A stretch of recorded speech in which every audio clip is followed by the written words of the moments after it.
Setbacks failed to dent investor optimism. This is John Aglionby in the FT.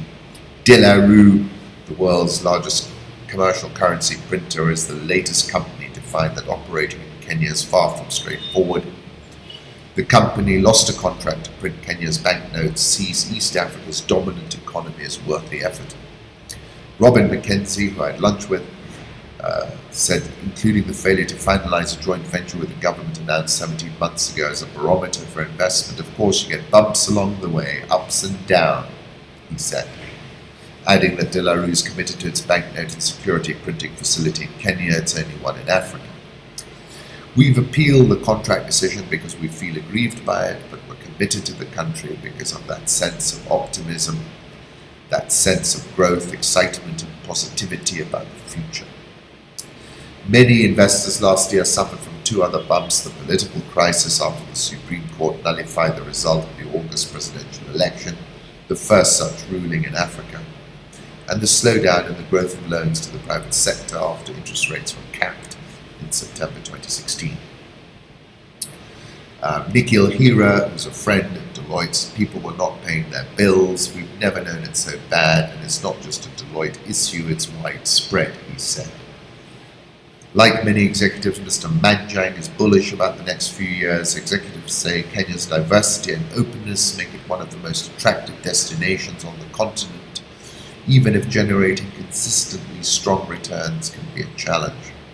Bechtel, Hilton, Volkswagen, EABL, which is majority owned by Diageo, Abraj Group, are among the companies that have made significant investments in Kenya in the past year. Clients who had adopted a wait-and-see attitude are coming through, Mr. Manjang says. Investment plans are starting to be executed. He predicts that economic growth, which is expected to fall to about 4.5% in 2017 from 5.8% in 2016, will rebound to well over 5% in 2018. In the World Bank's latest Ease of Doing Business Index, Kenya rose 12 places to 80, making it the third-ranked nation in sub-Saharan Africa. According to EY, Kenya is the second most attractive investment destination in Africa after Morocco. And Karima Muchoki, chair of the Kenyan Investment Authority, says the economy is ready for takeoff. The president has identified his 4 pillars and is moving fast towards them. Kenya is also benefiting from economic and political uncertainty in other prominent African economies, analysts say. We're the ripest apple in the basket right now, Mr. Hira says. Ms. Karima Muchoki fears the good times will last only until the next election cycle, however. 14th of August, I wrote a piece called Finding the Off-Ramp But Still Relevant. Kenya Central Bank held its main lending rate at 10%. The Treasury cut 2017 GDP growth estimate to 4.8% from 5.1% due to the elections and drought, and forecast GDP this year at 5.3%. I said in my article over the weekend, sure, a $2 billion Eurobond will kick the can down the road. The Eurobond markets remain very benign for sub-Saharan African sovereign issuers. To wit, the Kenya's 24 issue is yielding 5.65%. And therefore, I think the government should be looking at issuing at that part of the curve. I wrote a piece called, I said in my article over the weekend, I was speaking about the millennials with their avocado eating and cryptocurrency trading ways. And I said they're just as likely to be African as they are to be European or American. And we learned yesterday that avocado, which is one of the world's trendiest varieties of fruit, is not allowed to leave Kenya because of the price surge. Base Resources is to expand mining in East Africa. According to the East African Base Resources, plans to increase its exploration mining activities in the region after winning 5 licenses from the Tanzanian government to search for mineral sands.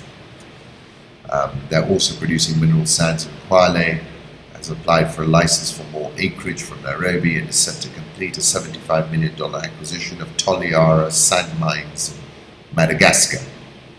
The acquisition of the initial 85% interest in the wholly owned Mauritian subsidiaries of World Tintain Holdings Limited, which between them hold 100% interest in the Toliara Sands project in Madagascar, is scheduled to complete in the week beginning 22nd January.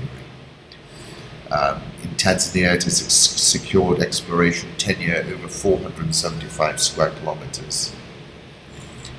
Base Resources is applying for an additional prospecting license covering an area of 136 square kilometers here in Kenya.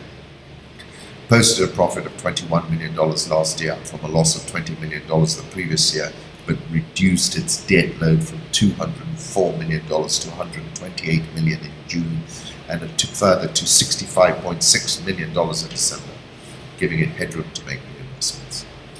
I, of course, am on the board of Base, and I'm very proud of them. They're really, they've been nimble, they've had a tough environment, they've survived it, and I think Tim Carstens is somebody I would bet the house on, frankly. Nairobi All Share up 5.03% year to date.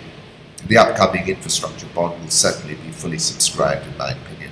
The NSE 20 is up 0.8% year to date. National Bank issued an official statement on the attempted fraud. It's rather alarming. Majid Al-Futtaim says Carrefour Kenya recorded sales of 1.54 billion shillings between May and December. Once again, thank you for stopping by, and hope to see you at Mainspeak.